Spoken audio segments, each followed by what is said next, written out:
day 3 of the engine turning over, not starting. Well,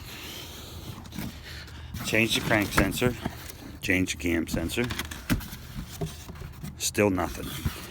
And then I realized there is no fuel pressure, because the fuel pressure that was in there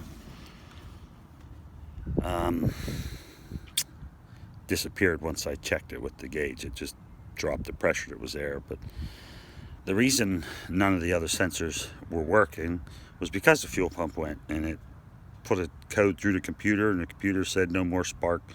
So that's why it wouldn't start with ether or anything, even with the new crank sensors and cam sensor.